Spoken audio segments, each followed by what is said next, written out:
Hello friends, इस video में हम लोग बात करेंगे डाइपोल मूवमेंट के बारे में। आपको पता होगा केमिस्ट्री में अगर बात करें हम लोग class 11th chemical bonding chapter 4 में ये आप टॉपिक पढ़ते हो डाइपोल मूवमेंट। एग्जाम के लिए बहुत ही ज़्यादा इंपॉर्टेंट है, चाहे आप नीट एग्जाम की बात करिए, एम्स या फिर सीनेट के लिए। इस वीडियो में होता क्या है बेटा, समझेंगे इस चीज़ को हम लोग, ठीक है। थोड़े से समय में सारे कॉन्सेप्ट को क्लियर करेंगे। देखते हैं डाइपोल मूवमेंट क्या कह रहा है। ये बताता है इट मेजर, आपको दिखाई दे रहा होगा, पहले ही मैंने लिख दिया, it measure overall polarity of the molecule. यानी कि मॉलिक्यूल आपके कई सारे मॉलिक्यूल्स होते हैं ना, मॉलिक्यूल आपका पोलर है या नॉन पोलर है, इसके बारे में हमें कौन बताएगा, डाइपोल मूवमेंट बताता है, ठीक है। किस तरीके से बताया आगे बात करेंगे, उससे पहले आपको एक और चीज ध्यान देनी है कि ये हमें बताता है आयनिक कैरेक्टर इन कोवेलेंट बॉन्ड। आप दो चीजें पढ़ते हैं, एक तो आप डाइपोल मूवमेंट पढ़ लिए और एक आपको फजांस रूल पढ़ाया गया होगा। तो फजांस रूल में हम लोग करते हैं, एक आयनिक कंपाउंड लेते हैं और उसमें हम लोग कोवेलेंट बॉन्ड के बारे में बताते हैं, लेकिन ये उसका ठीक अपोजिट है, ठीक है। ये जो है फजांस रूल से ठीक उल्टा काम करता है। वो आयनिक कंपाउंड में कोवेलेंट बॉन्ड बताता है, ये क्या बताएगा, कोवेलेंट बॉन्ड में आपका आयनिक कंपाउंड बताता है कि आयनिक कितना कैरेक्टर है, कितना परसेंट उसमें प्रेजेंट है, ठीक है। तो फॉर्मूले की अगर बात करें तो फॉर्मूला होता है म्यू, से इसको डिनोट करते हैं, mu is equal to Q into D. Q आपका हो गया मैग्नीट्यूड, ठीक है, और डी बताएगा कि डायरेक्शन क्या है वेक्टर का। तो आपको पता है कि अगर कोई ऐसा क्वांटिटी है जिसमें मैग्नीट्यूड और डायरेक्शन दोनों होता है तो हम कहते हैं कि वो एक वेक्टर क्वांटिटी है, ठीक है। और वेक्टर क्वांटिटी अगर है तो आपको पता होगा कि वेक्टर क्वांटिटी हम उसको कहते हैं जिसमें मैग्नीट्यूड भी हो और डायरेक्शन भी हो, यानी अगर दोनों होगा तो ये क्या हो जाएगा, वेक्टर क्वांटिटी। तो यहाँ पे आपका जो क्यू है ये बेसिकली चार्ज है जो बताएगा आपका कि मैग्नीट्यूड किधर है, और डी होगा डायरेक्शन जो आपको बताएगा कि वेक्टर का डायरेक्शन किधर होगा, ठीक है। अगर बात करें कि वेक्टर का डायरेक्शन किधर होगा और आपका सिर्फ अगर कोई ऐसा मॉलिक्यूल दिया है जो बिना लोन पेयर वाला है, तो आपको एक चीज यहाँ पे दिखाई दे रहा होगा, उसमें जो वेक्टर का डायरेक्शन होगा वो हमेशा लेस इलेक्ट्रोनेगेटिव से मोर इलेक्ट्रोनेगेटिव की तरफ जाएगा, ठीक है। अब आप पीरियोडिक टेबल पढ़े हैं, उसमें आपको पता होगा कि इलेक्ट्रोनेगेटिविटी की अगर हम बात करते हैं तो पीरियड में जैसे जैसे आप आते हो तो इलेक्ट्रोनेगेटिविटी घटता है, लेकिन सॉरी पीरियड में बढ़ता है, और डाउन द ग्रुप क्या होता है, घटता है। Down the group electronegativity decrease होती है, और पीरियड की जब आप बात करेंगे along the period electronegativity increase होती है, ठीक है। और आपको एक और चीज पता होगा, फ्लोरीन हो गया, ऑक्सीजन हो गया, नाइट्रोजन, तो ये सारे एलिमेंट पीरियोडिक टेबल में फ्लोरीन जो है सबसे ज्यादा इलेक्ट्रोनेगेटिव होता है, यानी अट्रैक्ट करने की टेंडेंसी सबसे ज्यादा फ्लोरीन के पास होगी, ठीक है।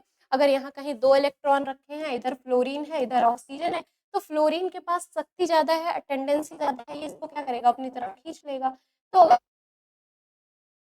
जिसके पास नहीं रहता है अब उस पे क्या आ जाएगा, पॉजिटिव चार्ज आएगा।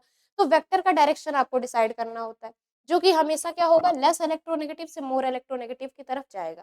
जैसे कि यहाँ पे एक एग्जांपल आपको दिखाई दे रहा होगा, मैंने लिख दिया है, एक एग्जांपल लिया गया है HF, ठीक है। तो HF में हाइड्रोजन है और फ्लोरीन है।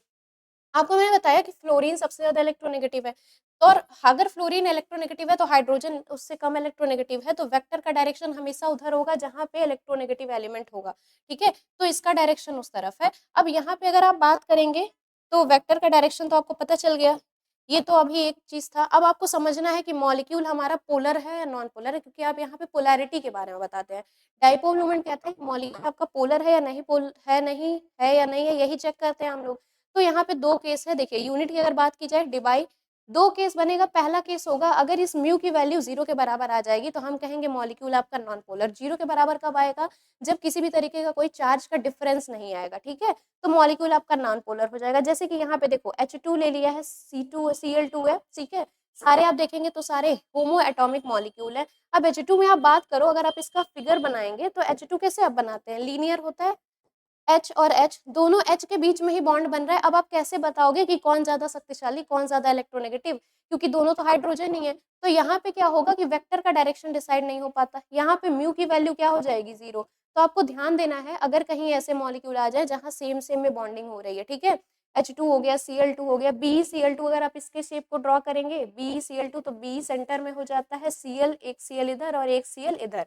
अब अगर आप ध्यान से देखो तो बी है और Cl है, बेरिलियम है, क्लोरीन है। अब इन दोनों में ज्यादा इलेक्ट्रोनेगेटिव कौन है, क्लोरीन, तो वेक्टर का डायरेक्शन इधर चला जाएगा। इन दोनों में ज्यादा इलेक्ट्रोनेगेटिव कौन है, क्लोरीन, तो वेक्टर का डायरेक्शन इधर चला जाएगा, ठीक है। अब क्योंकि दोनों वेक्टर का डायरेक्शन एक दूसरे से ठीक अपोजिट है, तो ये एक दोनों को एक दूसरे को कैंसल आउट करेंगे और यहाँ पे म्यू की वैल्यू आ जाएगी 0।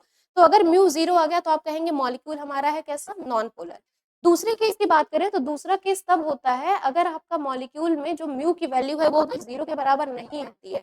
अब 0 के बराबर कब नहीं आएगा? जब उस पे कुछ ना कुछ चार्ज डिफरेंस बचेगा, ठीक है? तो ये मॉलिक्यूल आपके होते हैं पोलर। जैसे कि ये इतने एग्जांपल हैं, इनमें से आप किसी को भी उठा के ड्रॉ कर लीजिए। अगर आप HCl ले लो, एक हाइड्रोजन है, दूसरा क्या है? क्लोरीन। आपसे पूछा जाए कि ज़्यादा इलेक्ट्रोनेगेटिव कौन है? तो क्लोरीन ज़्यादा इलेक्ट्रोनेगेटिव है, ठीक है? यानी कि यहाँ पे जो आपका वेक्टर का डायरेक्शन होगा वो किधर जाएगा? तो HCl केस में वेक्टर का डायरेक्शन हमेशा जो है वो क्लोरीन की तरफ होगा, ठीक है? तो क्लोरीन ज़्यादा इलेक्ट्रोनेगेटिव होगा, इस पे पार्शियल नेगेटिव चार्ज आ जाएगा, और जो कम है वो लीस्ट इलेक्ट्रोनेगेटिव होगा, इस पे पार्शियल पॉजिटिव चार्ज आएगा, ठीक है? क्योंकि चार्ज डिफरेंस है तो ये म्यू की वैल्यू कभी भी यहाँ पे 0 के बराबर नहीं होगी और हम कहेंगे मॉलिक्यूल हमारा कैसा है? पोलर। अगर यही 0 के बराबर आता तो आप कहते थे मॉलिक्यूल कैसा था? नॉन पोलर, ठीक है? तो इस तरीके से हम लोग करते हैं। अब ये ऐसे एटम्स थे जहाँ पे बेटा लोन पेयर नहीं आया है, ये बिना लोन पेयर वाले थे। पेपर में अगर आप बात करेंगे, अगर आपको नीट देना है या फिर एम्स जैसे एग्जाम्स को क्लियर करना है, तो वहाँ पे थोड़े से और अच्छे सवाल बनते हैं, और यहाँ पे ऐसे केस की बात करते हैं जहाँ पे आपका लोन पेयर आ जाता है। लोन पेयर क्या होगा आपको पता ही होगा। तो लोन पेयर के केस में क्या होता है, जैसे मान लीजिए H2O है, तो H2O अगर आपको ड्रॉ करना है तो सबसे पहले आप कैसे बनाएंगे? तो H2O का शेप निकालने के लिए आपको पता है हाइब्रिडाइजेशन निकाल लो, ज्योमेट्री से पता चल जाएगा। तो हाइब्रिडाइजेशन निकालना आप लोग सीख रखे हैं, कैसे निकलेगा? हाइड्रोजन के वैलेंस शेल में एक इलेक्ट्रॉन 2 से मल्टीप्लाई कर दीजिए, ऑक्सीजन आपका है ग्रुप नंबर 16 का, तो क्योंकि ग्रुप 16 का है तो वैलेंस इलेक्ट्रॉन हो जाएगा 6।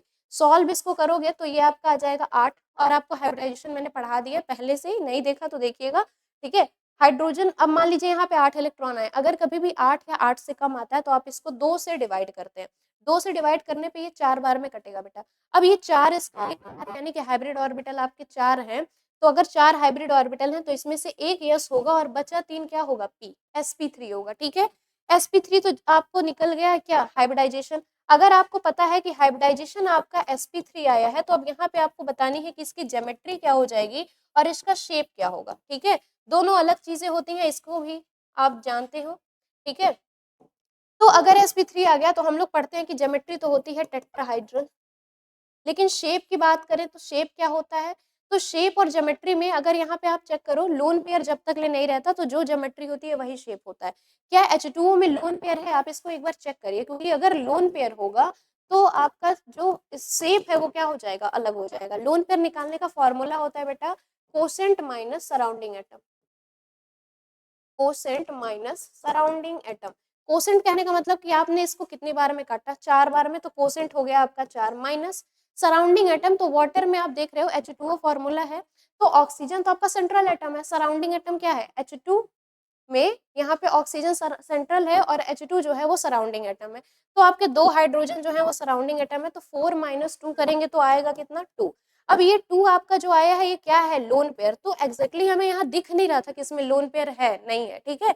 लेकिन यहाँ पे सॉल्व करने में पता चला कि इसमें लोन पेयर है। अब आपको पता है कि अगर इसमें लोन पेयर है तो ज्योमेट्री और शेप दोनों सेम नहीं होगा, ठीक है?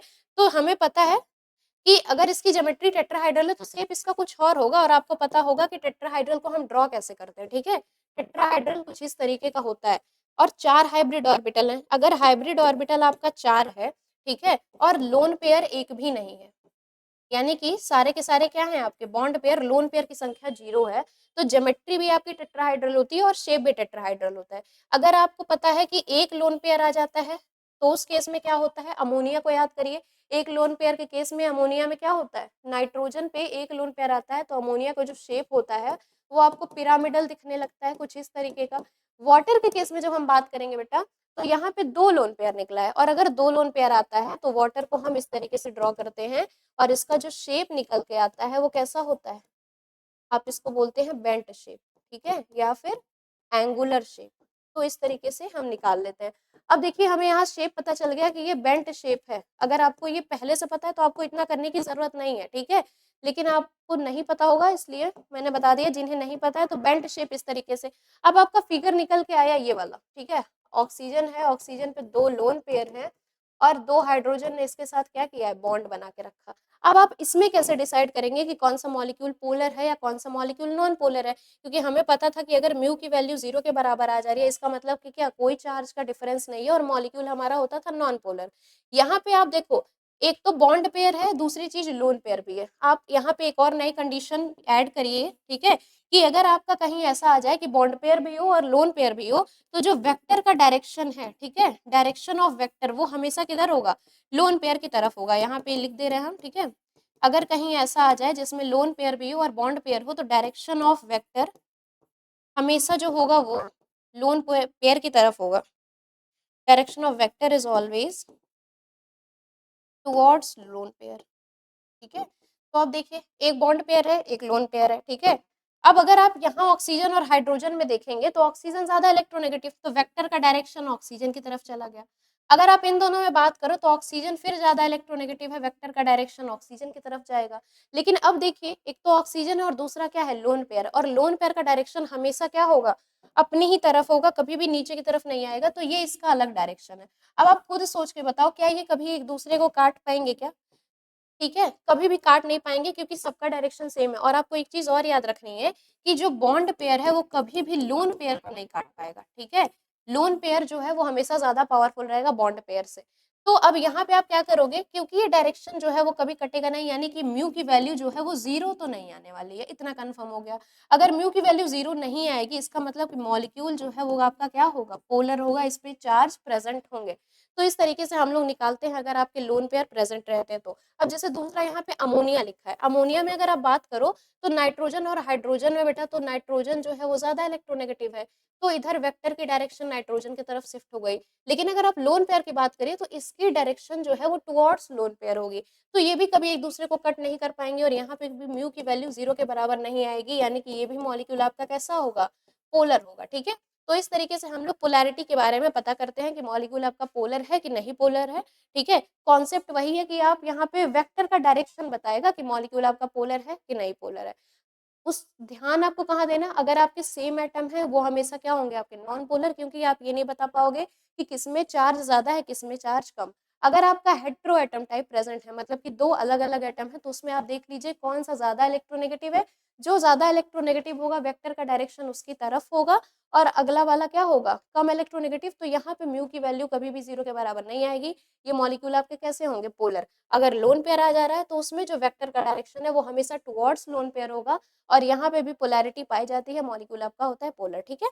तो नेक्स्ट वीडियो में आगे हम लोग चीज़ों पे बात करेंगे। Thank you so much.